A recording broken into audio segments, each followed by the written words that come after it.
आज हम बात करने जा रहे हैं उन क्वेश्चनों की जो आपके एग्ज़ाम में आते हैं। ठीक है, तो अगर आप UPSC, PCS, super TET, railway, RO, अब जिस भी एग्ज़ाम की तैयारी कर रहे हैं तो उसमें भारतीय राष्ट्रीय कांग्रेस, आज हम बात करने जा रहे हैं भारतीय राष्ट्रीय कांग्रेस की।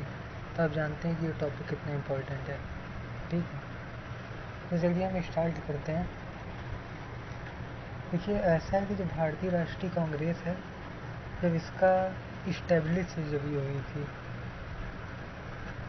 तो क्वेश्चन आपसे पूछता है एग्जाम में कि जब भारतीय राष्ट्रीय कांग्रेस का गठन हुआ था, तो भारतीय राष्ट्रीय कांग्रेस का इस्टेब्लिशमेंट हुआ था, तो उस समय ब्रिटिश गवर्नर जनरल कौन था? ब्रिटिश गवर्नर जनरल कौन था? तो वो था लॉर्ड डफरिन। ठीक है, लॉर्ड डफरिन जो है वो भारतीय राष्ट्रीय कांग्रेस के स्थापना के समय ब्रिटिश गवर्नर जनरल था। ठीक है, एंड नेक्स्ट इज आपसे क्वेश्चन पूछते हैं। देखिए, भारतीय राष्ट्रीय कांग्रेस में आपसे क्वेश्चन पूछते हैं कि जो फर्स्ट अधिवेशन हुआ वो कहाँ और कब हुआ। ठीक है, तो यूँ तो बहुत सारे हुए अधिवेशन, बट इसकी बात करते हैं तो ये कुछ ज़्यादा इम्पोर्टेंट है। जो फर्स्ट अधिवेशन हुआ वो ग्वालियर टैंक मैदान में हुआ। ठीक है, ग्वालियर टैंक मैदान में गोकुलदास तेजपाल संस्कृत विश्वविद्यालय। ठीक है, ग्वालियर टैंक मैदान, ठीक है, गोकुलदास तेजपाल संस्कृत विश्वविद्यालय, ठीक है, मुंबई। तो यहाँ पर ये हुआ जिसकी अध्यक्षता की थी WC बनर्जी ने, व्योमेश चंद्र बनर्जी ने इसकी अध्यक्षता की थी। ठीक है, ये मुंबई में हुआ। ठीक है, तो जैसा कि मैंने बताया, ये पहला अधिवेशन था। ठीक है, भारतीय राष्ट्रीय कांग्रेस का, ये मुंबई में हुआ। पहले ये पहले ये पुणे में होने वाला था। ठीक है, पहले जो ये अधिवेशन था ये आपका होने वाला था, एक मिनट, हाँ, पहले जो अधिवेशन था आपका ये पुणे में होने वाला था, बट ड्यू टू रीजन्स उस समय प्लेग बहुत फैल गया था। जैसा कि जानते हो, उस समय जो है प्लेग बहुत फैला था, तो इस कारण जो है इसको मुंबई में आयोजित किया गया। ठीक है, तो चलिए हम अपने सेकंड अधिवेशन पे चलते हैं। तो दोस्तों, पहले हम कुछ डिटेल की बात कर लेते हैं, जो बेसिक सी चीज़ें भारतीय राष्ट्रीय कांग्रेस की। देखिए, भारतीय राष्ट्रीय कांग्रेस का जो पुराना नाम था वो भारतीय राष्ट्रीय संघ था। ठीक है, और इसकी जो इस्टेब्लिशमेंट हुई वो 28 दिसंबर 1885 को हुई, 28 दिसंबर 1885, जिसको भारतीय राष्ट्रीय कांग्रेस की स्थापना किया एओ हयूम ने। ठीक है, किसने किया? एओ हयूम ने। ठीक है, तो ये सब क्वेश्चन दोस्तों, आप किसी भी एग्ज़ाम की प्रिपरेशन कर रहे हो तो ये सब क्वेश्चन आप जानते हो कितने इम्पोर्टेंट है, यूपीएससी, पीसीएस, कोई भी हो। ठीक है, तो जो सेकंड बैठक हुई, सेकंड अधिवेशन of Bharatiya Rashtriya Congress, this was held on 1886। ठीक है, in Calcutta, in the leadership of Dadabhai Naoroji.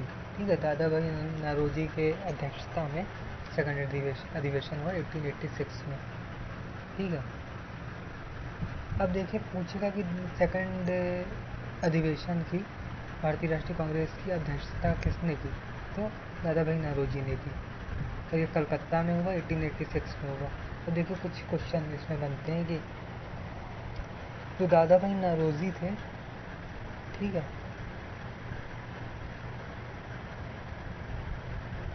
वो पहले पारसी अध्यक्ष थे। तो क्वेश्चन आज पूछेगा कि भारतीय राष्ट्रीय कांग्रेस के जितने अधिवेशन हुए उसमें पहले पारसी अध्यक्ष कौन थे जिन्होंने लीडरशिप की भारतीय राष्ट्रीय कांग्रेस की? तो पहले पारसी अध्यक्ष जो थे वो थे आपके दादा भाई नौरोजी। ठीक है, हाँ, और चलिए कुछ हम और दादा भाई नौरोजी, क्योंकि खुद में एक बहुत ही इम्पोर्टेंट टॉपिक है, तो हम इनकी भी थोड़ी बात कर लेते हैं जो क्वेश्चन आपके एग्जाम में पूछते हैं। ठीक है, देखिए, Dadabhai Naoroji is known as grand old man of India. ठीक है, तो इनको एक उपाधि दी गई है grand old man of India की, वो दादा भाई नौरोजी को दी गई है। ठीक है, दादा भाई नौरोजी ने 2 बुक भी लिखी है जो बहुत ही फेमस है और आपके एग्जाम में अक्सर पूछी जाती है। पहली बुक का नाम है Rast Goftar, and the second one is poverty and unBritish rule in India, poverty and unBritish rule in India. ठीक है, मैं आपको बताना चाहूँगा कि ये जो सेकंड पुस्तक है poverty and unBritish rule in India, इसी में जो है दादा भाई नौरोजी ने राष्ट्रीय आय की सबसे पहले जो दादा भाई नौरोजी ने गणना की वो इसी में की, राष्ट्रीय आय की। ठीक है, गणना poverty and unBritish rule in India में। ठीक है, तो दोस्तों ये क्वेश्चन वो हैं जो आपको आपकी सफलता के काफ़ी करीब ले जाते हैं। जैसा कि आप जानते हैं एक नंबर भी एग्ज़ाम में कितना मैटर करता है, एक नंबर से एग्ज़ाम रुक जाता है, क्वालिफाई हो जाता है। तो ये वो क्वेश्चन है जो कहीं ना कहीं आपके एग्ज़ाम में, आप कोई भी एग्ज़ाम दोगे तो कहीं ना कहीं आपसे टकराएंगे ज़रूर। ठीक है, और आपको नंबर अर्जित करने में काफ़ी सहायता करेंगे। चलिए हम अपने थर्ड अधिवेशन की बात करते हैं। थर्ड अधिवेशन वाज हेल्ड ऑन 1887। देखिए पहली 1885 में हुई, सेकंड 1886 में, एंड थर्ड वन इज 1887। ठीक है, this was held on Madras in the leadership of Badruddin Tyabji. ठीक है, तो इन्होंने जो है इसकी लीडरशिप की। और मैं आपको बताना चाहूँगा कि ये जो थे बदरुद्दीन, ये जो है भारतीय राष्ट्रीय कांग्रेस के पहले जो है मुस्लिम अध्यक्ष थे। ठीक है, तो भारतीय राष्ट्रीय कांग्रेस के पहले मुस्लिम अध्यक्ष जो थे वो यही थे, बदरुद्दीन तैयबजी। ठीक है, तो एंड फोर्थ अधिवेशन was held on 1888 in the leadership of George Yule.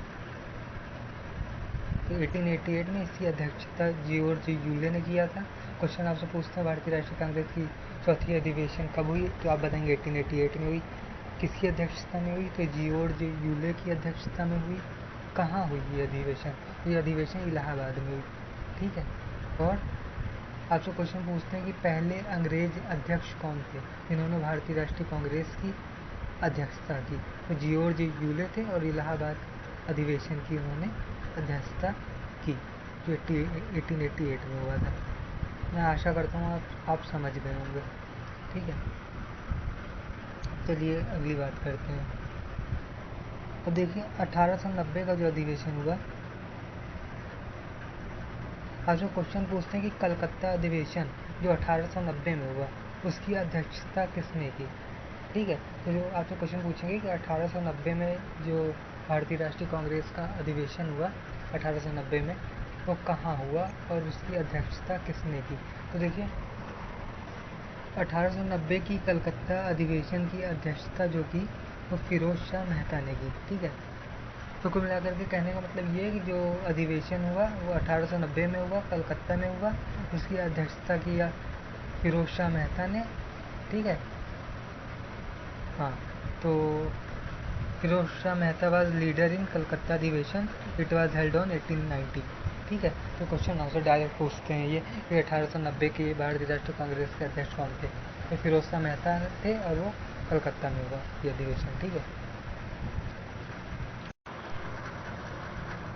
चलिए दोस्तों हम स्टार्ट करते हैं। जो क्वेश्चन आपसे पूछते हैं कि 1896 का अधिवेशन। ठीक है, देखिए जो 1896 का भारतीय राष्ट्रीय कांग्रेस का अधिवेशन हुआ वो कलकत्ता में हुआ, और इसकी जो अध्यक्षता किया था वो रहीमतुल्लाह सयानी ने किया था।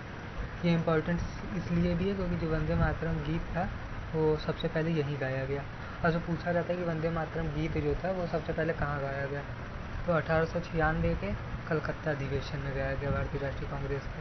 ठीक है, और जिसकी लीडरशिप किया था रहीमतुल्लाह सयानी ने, ये अध्यक्ष थे वहाँ के। ठीक है, तो ये क्वेश्चन इम्पोर्टेंट है, इसको भी याद रखेंगे। नेक्स्ट वन इज आपसे पूछते हैं कि देखिए एक कांग्रेस और मुस्लिम लीग के बीच में, कांग्रेस और मुस्लिम लीग के बीच में एक समझौता हुआ था। पूछते हैं कि ये समझौता भारतीय राष्ट्रीय कांग्रेस के किस अधिवेशन में हुआ था, कौन से अधिवेशन में हुआ था, तो ये 1916 में हुआ था, लखनऊ अधिवेशन में हुआ था। ये लखनऊ अधिवेशन के 1916 में हुआ था। ठीक है, पूछते हैं कि कांग्रेस और मुस्लिम लीग के बीच जो समझौता हुआ था वो कौन से अधिवेशन में हुआ था, तो 1916 के लखनऊ अधिवेशन में हुआ था। 1916 के लखनऊ अधिवेशन में जो है वो कांग्रेस और मुस्लिम लीग के बीच में समझौता हुआ था, ठीक है। और जिसके अध्यक्ष थे, ये जो अधिवेशन हुआ था इसके अध्यक्ष थे अंबिका चरण मजूमदार, ठीक है। एंड पूछते हैं कि मुस्लिम लीग जो मुस्लिम लीग थी वो कब इस्टेब्लिश हुई थी। ये भी क्वेश्चन इम्पोर्टेंट, मुस्लिम लीग कब इस्टेब्लिश हुई थी, तो 1906 में हुई थी और ढाका में हुई थी, ठीक है। 1906 में हुई थी और ढाका में हुई थी भारतीय राष्ट्रीय कांग्रेस, वो मुस्लिम लीग इस्टेब्लिश जो हुई थी वो 1906 में ढाका में हुई थी। तो दोस्तों आज के हम अपने क्वेश्चनों को इतना ही रखते हैं, और अगर आपको ये वीडियो सही लगेगी तो मैं इसका सेकंड पार्ट भी लाऊंगा, जिसमें मैं आपको और भी जितने भारतीय राष्ट्रीय कांग्रेस के इंपॉर्टेंट क्वेश्चन है, जैसे पहली महिला अध्यक्ष कौन थी, और क्या कहते हैं कि सुभाष चंद्र बोस ने कौन से अधिवेशन से इस्तीफा दे दिया, और मौलिक अधिकार की मांग किस अधिवेशन में, कौन से अधिवेशन में की गई, ठीक है। पूर्ण स्वराज की प्राप्ति कौन से जो है अधिवेशन में हुई। तो बहुत सारे दोस्तों भारतीय राष्ट्रीय कांग्रेस एक ऐसा टॉपिक है जो एग्ज़ाम में जो है ये बहुत बड़ा भी टॉपिक है, और एग्ज़ाम को देखते हुए बहुत इंपॉर्टेंट भी है। तो हम इसका सेकंड पार्ट भी लाएंगे अगर आपको ये पहला वीडियो सही लगता है। तो दोस्तों मैं तो यही कहूँगा कि आप इन सारे टॉपिक्स को पढ़ लें, और मैं आशा करता हूँ कि आप अपने एग्ज़ाम में अच्छा परफॉर्म करेंगे। और चैनल को आप सब्सक्राइब कर लें ताकि जो है आपको आगे आने वाली क्लासेस की जो हमारी जानकारी मिल जाए, ठीक है। तो दोस्तों मैं तो यही कहूँगा कि आप पढ़ाई अच्छे से करो और कोई अच्छा एग्ज़ाम पास करो। Thank you.